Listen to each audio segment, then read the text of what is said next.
Parliament, where there is the tabling of the vetting report. We saw the vetting process ongoing last week, and this week this was happening in Parliament. Let's cross over. From the onset, thank Mheshimiwa Honorable Elsie for giving me 1 minute to add my voice on this motion on school feeding program. And in supporting this motion, I want to indeed underscore the importance of school feeding program, because some of us are in this Parliament and got our education because those years when we were young in primary school, we used to get feeding in the schools. Those who were there during the Moi era, the school milk program, and very many people who come from areas like where I come from have been able to get their education through support from school feeding program. So I support. Thank you. The Honorable Gadambi.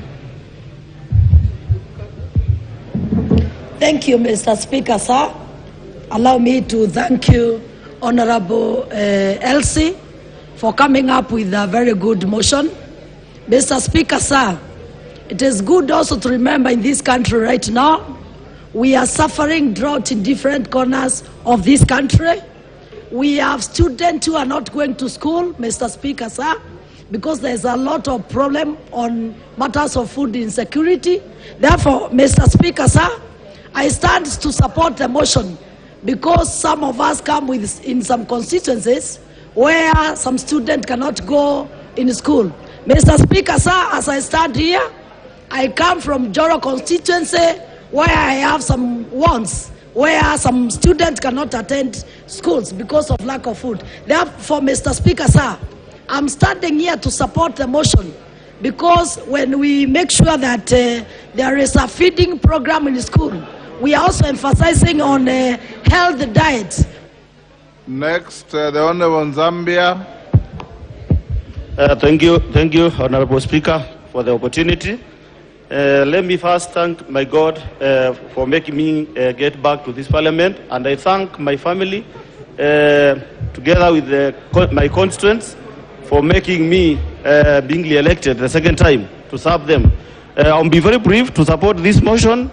I had the opportunity to serve in the Education Committee in the last Parliament, and I remember very well that we passed a budget of around 2 billion for school feeding program. What I am urging the government is that we should move very fast to settle and disperse those funds to the schools before they close. That is, all the areas. All the schools were considered, so I think it is the best time now for the government to release those funds so that we can keep the students in school. Thank you, Honorable Speaker. The Honorable Malulu Injendi. Thank you, Mr. Speaker. I want to congratulate Elsie for this motion. It is really timely. Mr. Speaker, I remember myself, those who sat for the CPE exams. We had a milk program in our schools, 1970s, which actually enticed some of us to remain in school because every day we were taking milk. So I second this motion that is timely for most of the Kenyans, because I know what's happening in most of our schools. Currently, parents are paying money to have this program in their schools, and those parents who are not able to pay, Mr. Speaker, it is so embarrassing, it is so dehumanizing that those students, pupils who have not paid, are kept in the field, not eating, whereas those who have paid eat. So this is really timely existence. Thank you. There is a point of order. Yes, Mheshimiwa. Give the honourable member the mic. Mr. Speaker, I rise on point of order in line with Standing Order number 107C. To just inform you, because the Speaker has no eyes and has no ears, that the level of consultation in the House is too disruptive for us to follow the proceedings of the House. Thank you, sir. Indeed, the honourable members, I did already say that you are conversing in too loud voices, making it difficult for those interested in the debate to follow. Try and lower your tones in your conversations. Malulu Injendi, have you finished? So, Mr. Speaker, if this program can be taken over by the government, that we have a systematic way of ensuring that there's food in schools. I know most of our pupils will remain in school, they will be held in school and they will study. And most of the families that suffer are families from the poor families. And interestingly, these are the families that bear bright children. Thank you, Mr. Speaker. The Honorable Kombe. Asante Mheshimiwa Spika, pia nichukue nafasi hii nimpongeze Mheshimiwa Elsie kwa kuleta hoja hii. Mheshimiwa Spika, ni wazi na ni dhahiri kwamba shule nyingi hasa za msingi watoto wengi huwa wanaacha kuendelea na masomo kwa ajili ya janga hili la njaa. Wakati mwingi utawapata wanahudhuria asubuhi na saa 8 hawarudi shule kwa sababu hawawezi kumudu hali ile ya njaa. Na wale wachache watakaoweza kurudi shuleni pia vile vile, Mheshimiwa Spika, utawapata wanalala, hawana wakati wa kuweza kusikiza kwa makini na kupata yale wanayofundishwa. Mheshimiwa Spika, ningeomba tu mara mswada huu unapopita, Mheshimiwa Spika, ile kamati ya utekelezaji wa miswada kama hii ikaweze kuchukua hatamu na ikaweze kuhakikisha ya kwamba mswada huu unatekelezwa. The Honorable Omanyo.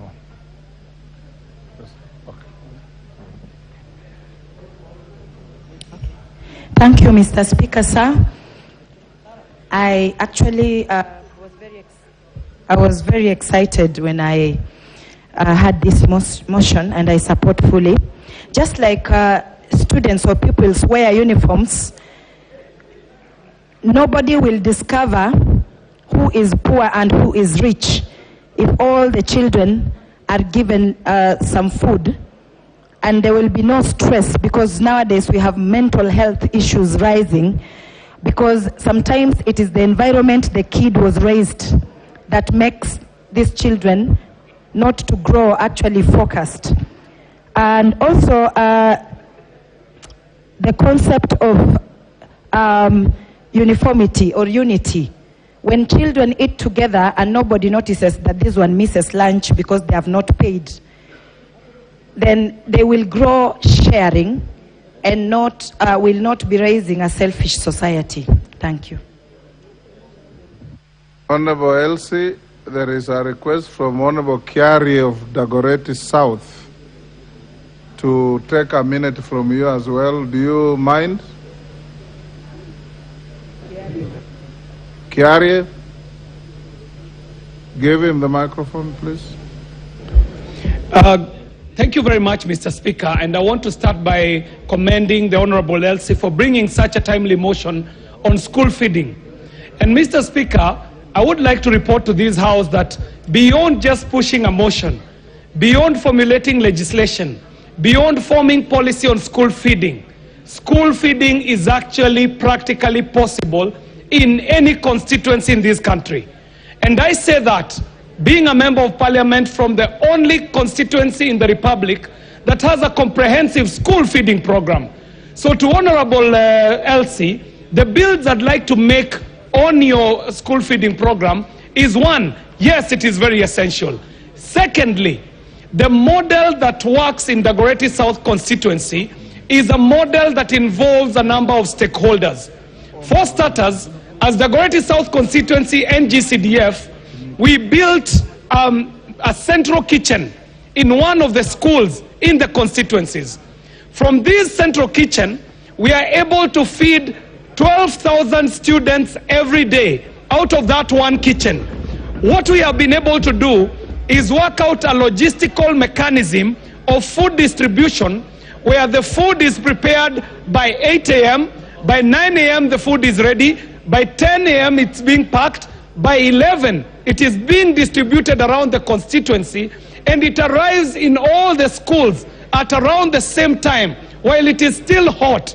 Now what we have done is that we have dismantled the food cartels in the constituency. Your time is up. How do the food Your time is up. Honorable Elsie, you have 3 minutes to go. Understand you have donated 1 more minute to Honorable Kimilu, is that correct?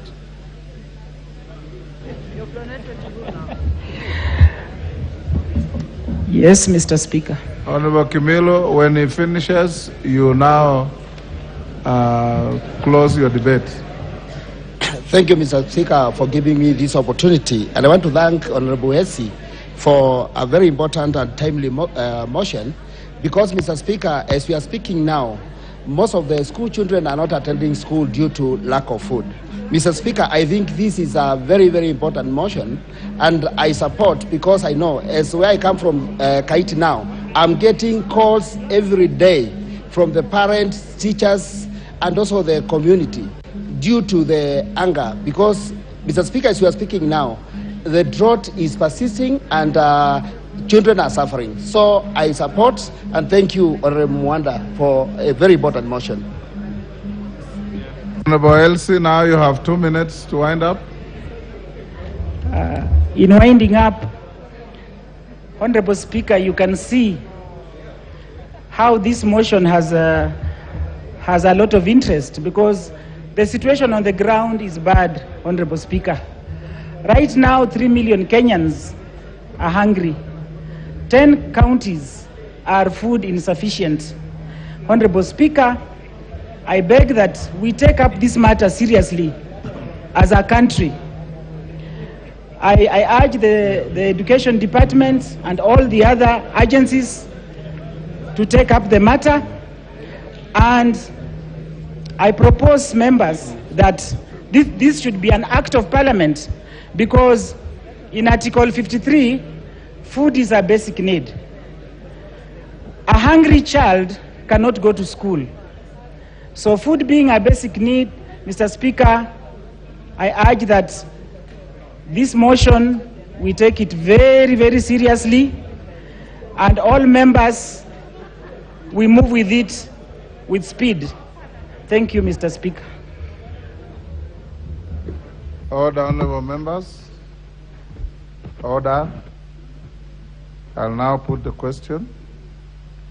That aware that school meals are an important safety net for vulnerable children from food insecure households and communities in Kenya, appreciating that school meals have multiple benefits, such as increased school enrollments and attendance, as well as significant and positive contribution to reducing hunger and improving nutritional intake, noting that primary school completion rates have been found to be higher in schools with meals provided. Thus, school meals remain a core development intervention to support the country's achievements in the education sector. Recognizing that some county governments have adopted direct and community-led initiatives for ECD school feeding programs, concerned that the exercise is not supposed to be a clear policy, is not supported by a clear policy and budgetary framework, and does not support pupils in primary and secondary schools who form the basic education ecosystem, cognizant of the fact that where school meal programs have been initiated, it has been noted that they encounter different challenges that embed their effectiveness, including insufficient resources due to low budgetary allocation and budget cuts, lack of a school feeding policy, inadequate safe cooking and drinking water, drought and famine, poor food storage, a lengthy procurement process, insecurity and dilapidated infrastructure, among others.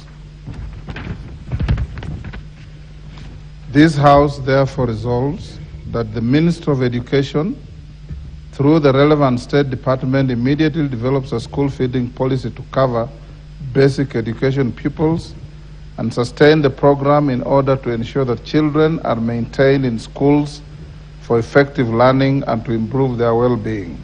As members of that opinion say aye. Aye. Will those of the contrary opinion say nay? The ayes have it. The Honorable Hamala, Titus, MP. Order number 9, motion, review of teacher development policy. Thank you, Honorable Speaker. I beg to move the following motion, that aware that education is a key enabler of national development and realization of Kenya's Vision 2030 and the Sustainable Development Goals, and appreciating the invaluable role that teachers play in actualizing the national goals of education, noting that a conducive working environment for teachers enhances performance, and recalling that the delocalization of teachers commenced in 2018 by the Teacher Service Commission immensely disrupted teachers' lives, lowered teachers' morale, and caused untold trauma to many teachers countrywide. Honorable Speaker, concerned that the exercise was not supported with a clear policy framework and was initiated without the participation of teachers or their unions, contrary to Articles 118 and 132 of the Constitution on public and involvement of the people in the process of policy making, and cognizant of the fact that the localization of teachers is inconsistent with the United Nations Educational, Scientific and Cultural Organization, UNESCO, teacher deployment practice, which treats education as a culture process conducted within a people's cultural context at the local level. Honorable Speaker, I beg this House to resolve that the Teacher Service Commission immediately reverses the ongoing delocalization of teachers and initiates a comprehensive review of the teacher deployment policy with the involvement of teachers in order to make the policy consistent with International Labour Organization, ILO, and UNESCO laws and practices on teacher management and deployment. Honorable Speaker, I want to thank God for the opportunity He has given me, and to thank the people of Lurambi for electing me for the second time.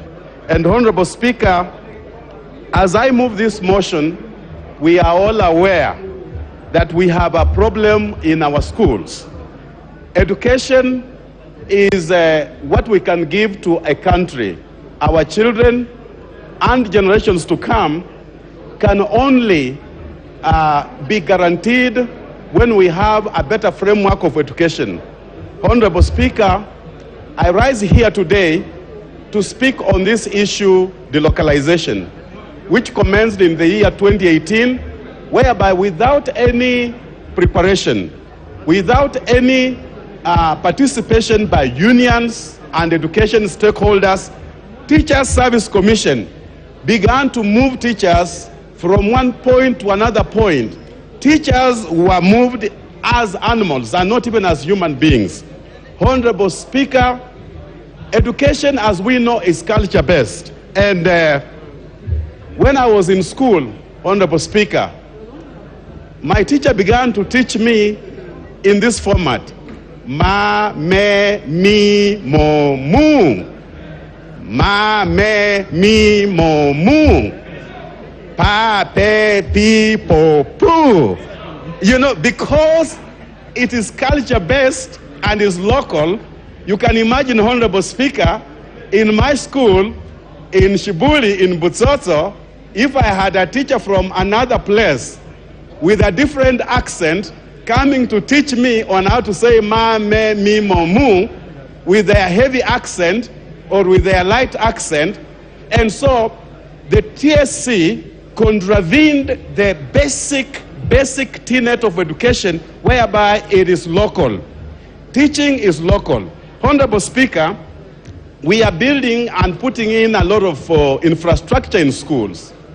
We pride ourselves on how many schools we have built as members of parliament. We build story buildings, but we forget that if the welfare of the teacher is not taken care of, that story building is no good.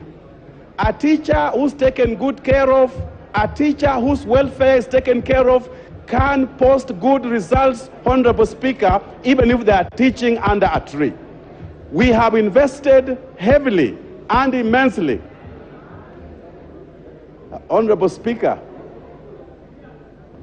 I pray you protect me from, there is a lot of talking. Proceed. It's relatively low now.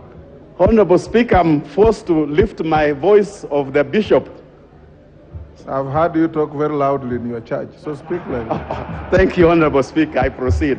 So, Honorable Speaker, I speak on behalf of so many teachers because, Honorable Speaker, when the localization came in place, teachers' unions were stifled. Life was taken out of the unions of the teachers. Those who were supposed to defend teachers, I will even mention the Honorable Mboko Milemba, who is here and he was in the last parliament. Honorable Speaker, Honorable Milemba could not even speak on behalf of teachers because TSC was sitting on him. TSC was harassing him.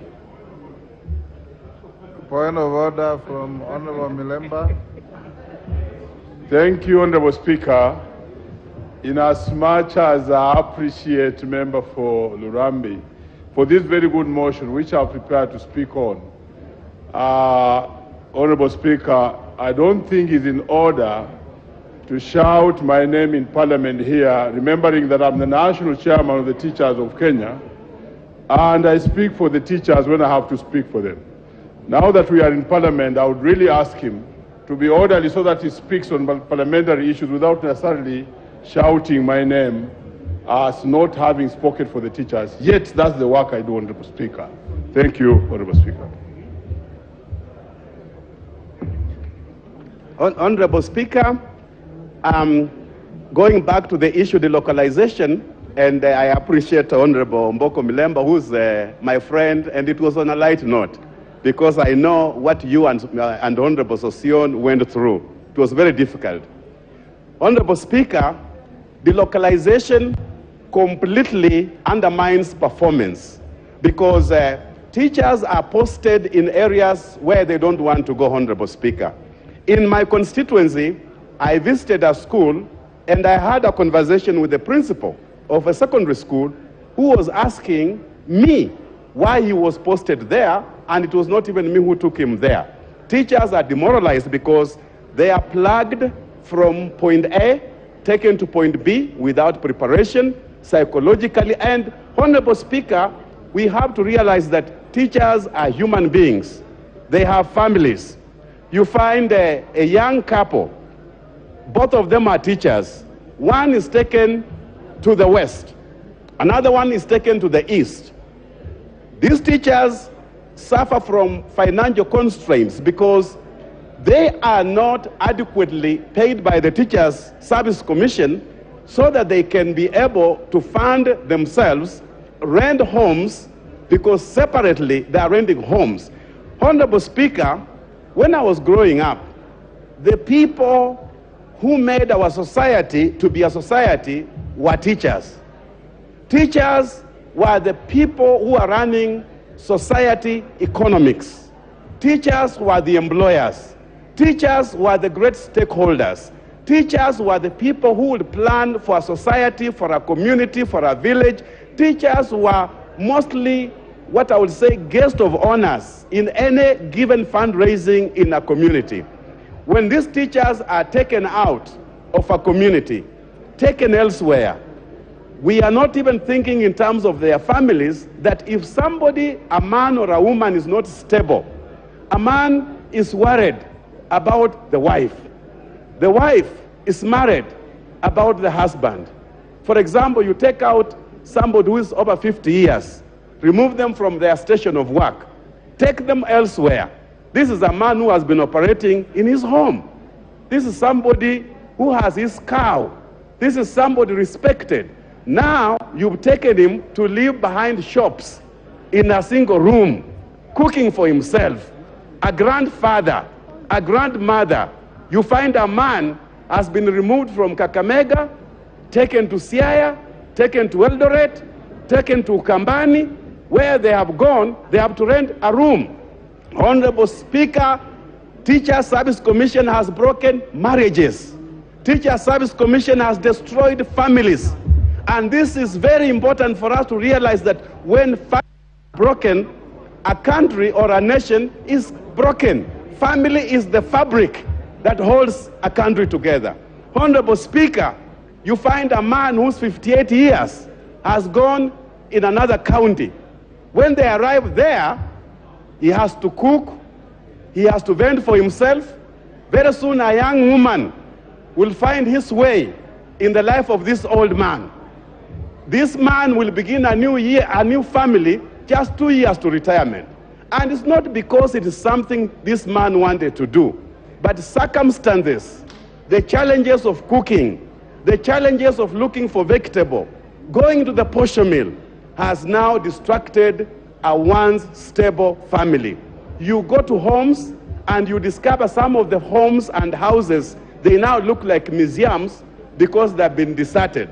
Honorable Speaker, if we are thinking about service delivery and performance and excellence in education and having quality education, we must think about the welfare of the teacher.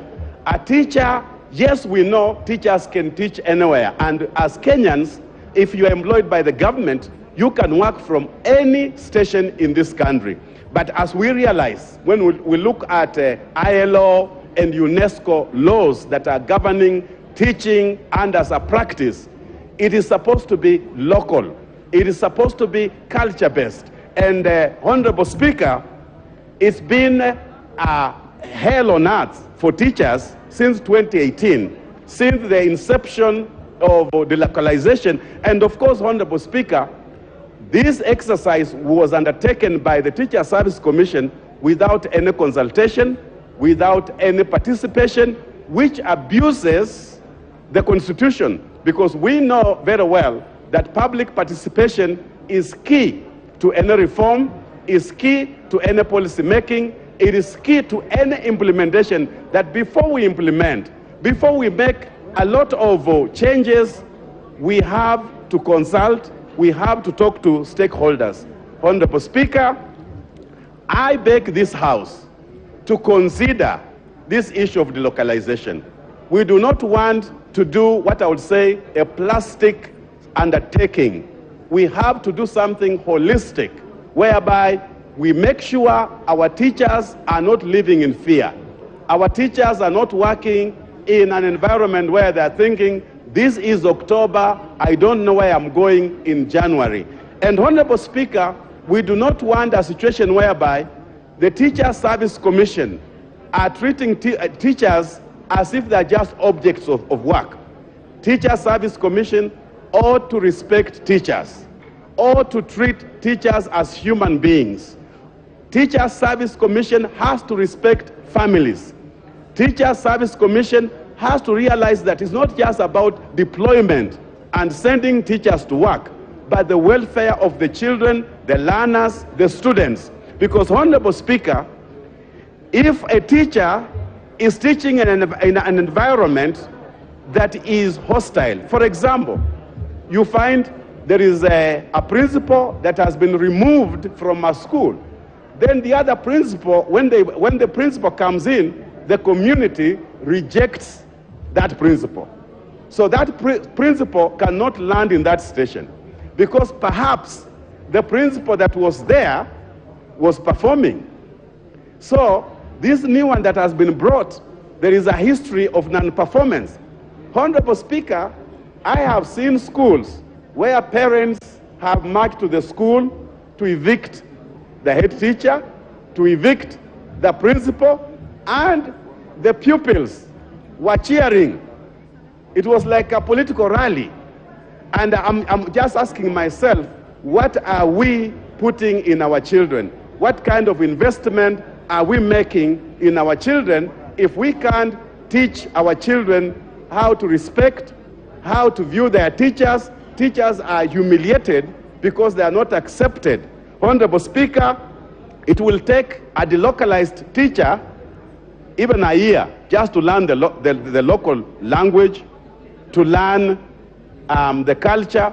Of course, we know that English and Kiswahili are the national languages. But, Honorable Speaker, our tribal languages, our mother tongue, the first language we speak in the rural villages, way back in the rural constituencies, they still help us to develop a child.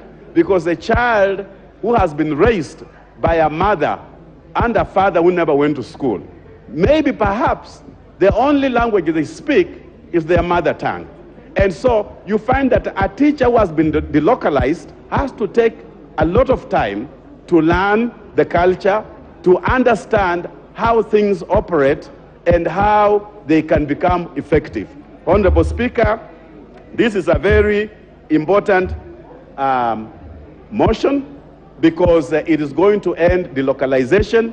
We have to find a way whereby, as much as we want our teachers to teach wherever they are teaching, we also have teachers with conditions, medical conditions, whereby whenever they are taken out of the comfort of their homes or friendly zones where they teach from, then the health issues escalate on them, which again become an impediment for them to actually get performance. Honorable Speaker, I just beg that this House will consider this motion, and with your permission, I call upon the Honorable Dr. Oundo Mdenyo to second this motion.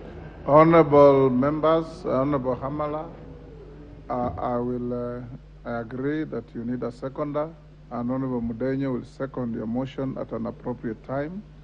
I want to now stay your motion and go back to the order on the approval of cabinet nominees and invite the majority leader to move his motion. Order number 10, special motion, approval of appointment of cabinet secretaries, the Attorney General and Secretary to the Cabinet.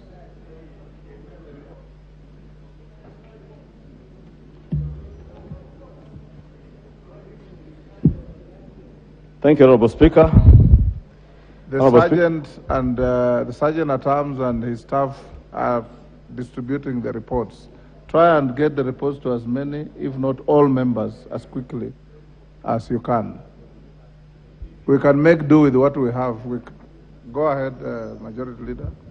Thank you, Honorable Speaker. Honorable Speaker, I beg to move that, taking into consideration the findings of the committee on appointments in its first report on the vetting of nominees for approval as cabinet secretaries, the Secretary of the Cabinet, and the Attorney General, laid on the table of the House today, Tuesday, October 24th, 2022, and pursuant to the provisions of Article 152.2, 154.2, and 156.2 of the Constitution, and Sections 3 and 8 of the Public Appointments Parliamentary Approval Act of 2011, this House, 1, approves the appointment of the following persons as Cabinet Secretaries.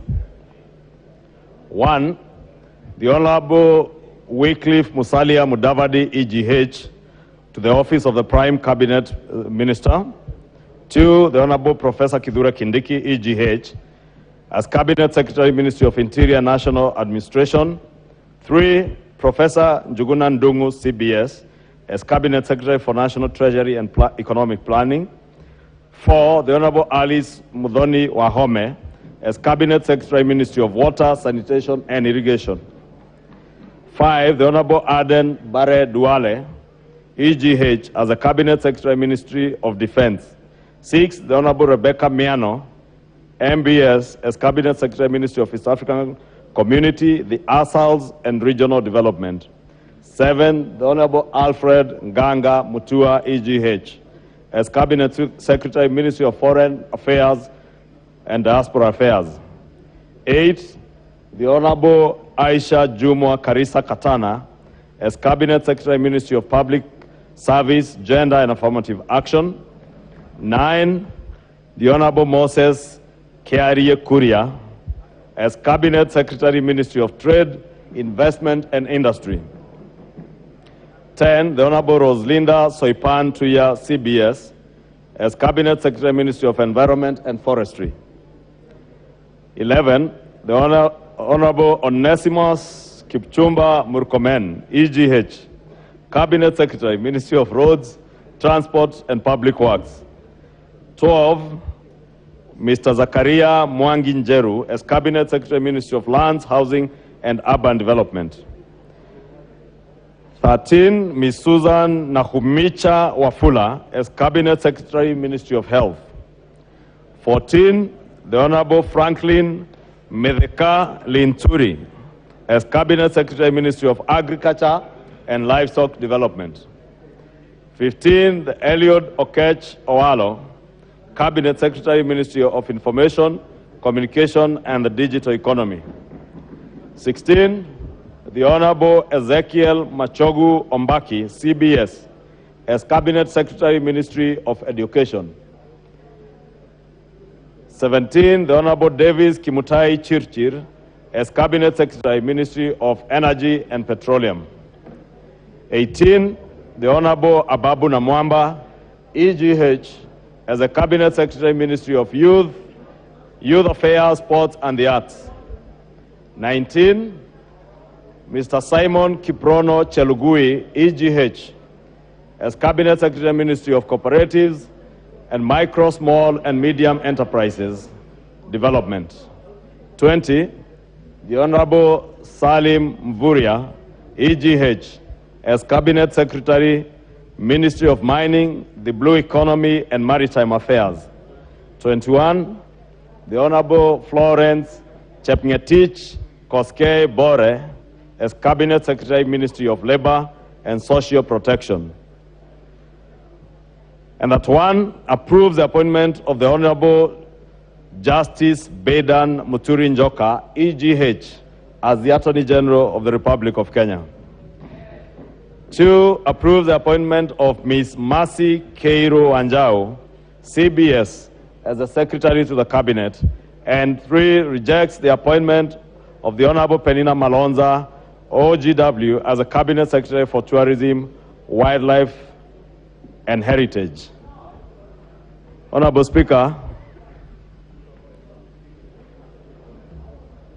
I beg to move that motion as it is.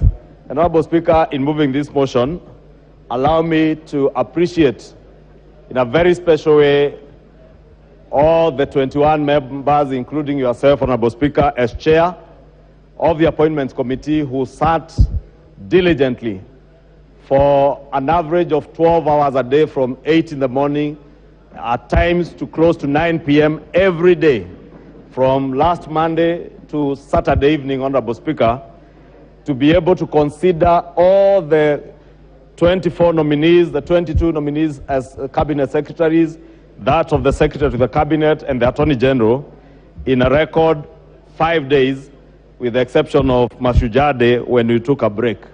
Honorable Speaker, it is out of this members' commitment, the 21 members from both sides of the political divide, that we are able to come up with this very bulky report that members will be able to go through and see that all the nominees that His Excellency the President communicated to the House and whose communication the Honorable Speaker delivered to this House, Honorable Speaker, were considered on merit. We also considered their suitability to serve in the offices that they have been nominated to. And Honorable Speaker, that the culmination of all those deliberations is this report that is before us, Honorable Speaker.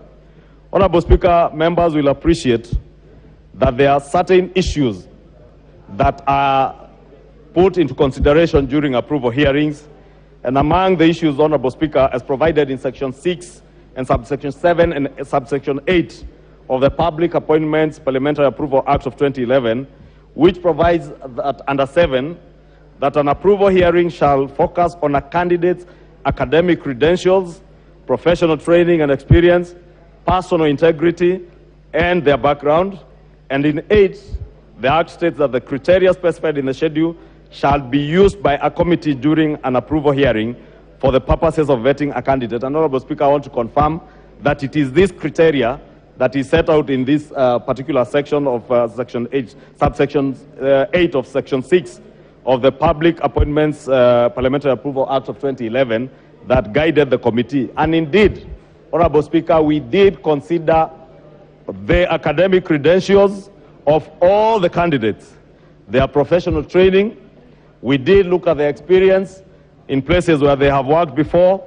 We did consider issues to do with their personal integrity as individuals and also in office for those who have held public and other private offices before. And also, Honorable Speaker, their background. And Honorable Speaker, I must indicate that some of the nominees did, as many members possess here, did possess a background that resonates with very many Kenyans who are hustling out there, and members who are here, Honorable Speaker, who would also be an inspiration to many Kenyans out there. And I must take this opportunity, Honorable Speaker, to particularly point out somebody like the Honorable Aisha Jumwa. In consideration of Aisha Jumwa's background, Honorable Speaker, and many Kenyans who are watching, the Honorable Aisha Jumwa was not able to just take the committee through her very humble background and a very humble beginning in a family, in a huge family of 47 children.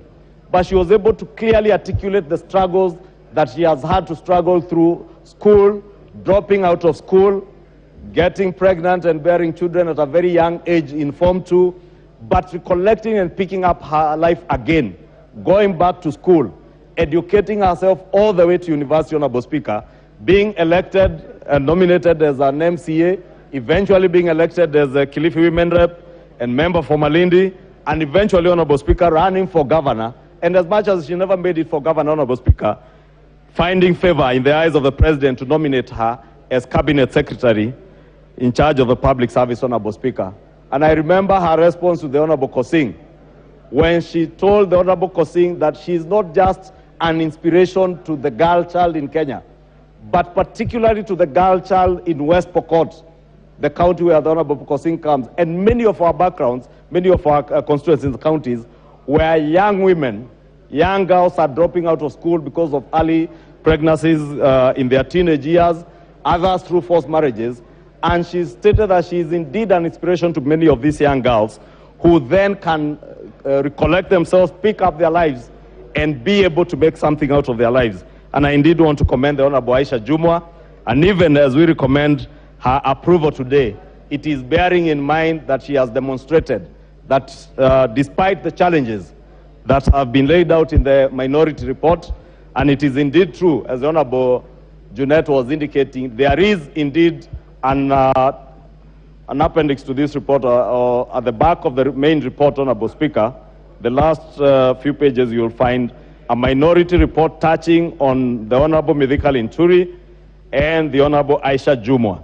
Honorable Speaker, it's important to note, and Honorable Junet did point it out, that it is indeed within the rights of any member of parliament sitting in a committee or even in plenary like this to debate, agree and disagree.